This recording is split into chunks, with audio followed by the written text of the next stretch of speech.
ನೋಡಿ, ಸ್ವಂತ ಹೆಂಡತಿ ಯೋಬನಿಗೆ ಏನು ಹೇಳ್ತಾರೆ? ನಿನ್ನ ದೇವರನ್ನು ದೂಷಿಸಿ ನೀನು ಪ್ರಾಣವನ್ನು ಬಿಡು ಅಂತ ಹೇಳ್ತಾಳೆ. ನೋಡಿ ಹೇಗಿದೆ ಈ ಪ್ರಪಂಚ, ನೋಡಿ ಹೇಗಿದೆ. ನಮಗೆ ಯಾರಿಗೂ ಶೋಧನೆ ಬೇಡ. ಇವತ್ತು ಅನೇಕ ಮಕ್ಕಳು ಏನು ಮಾಡ್ತಾರೆ, ಸ್ವಲ್ಪ ಶೋಧನೆ ಬಂದುಬಿಟ್ರೆ ದೇವರು ನನ್ನ ಪ್ರಾರ್ಥನೆಯನ್ನು ಕೇಳಿಲ್ಲ, ಯಾಕೆ ನನಗೆ ಮಾತ್ರ ದೇವರು ಕಷ್ಟವನ್ನು ಕೊಡುತ್ತಾರೆ, ಯಾಕೆ ನನಗೆ ಮಾತ್ರ ಉಪದ್ರವಗಳು, ಯಾಕೆ ನನಗೆ ಮಾತ್ರ ಕಣ್ಣೀರುಗಳು, ಯಾಕೆ ನನಗೆ ಮಾತ್ರ ವೇದನೆ, ಯಾಕೆ ನನ್ನ ದೇವರು ನನ್ನ ಈ ಥರನೇ ಇಟ್ಕೊಂಡಿದ್ದಾರೆ? ಎಷ್ಟು ಪ್ರಶ್ನೆಯನ್ನು ದೇವರನ್ನ ನೋಡಿ ನಾವು ಕೇಳ್ತೇವೆ.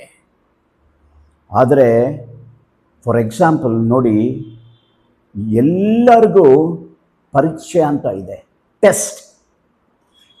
ಟೆಸ್ಟಲ್ಲಿ ಪಾಸ್ ಆದರೆ ಮಾತ್ರ, ಚೆನ್ನಾಗಿ ಬರೆದ್ರೆ ಮಾತ್ರನೇ ಪಾಸ್ ಆಗೋಕ್ಕೆ ಸಾಧ್ಯ.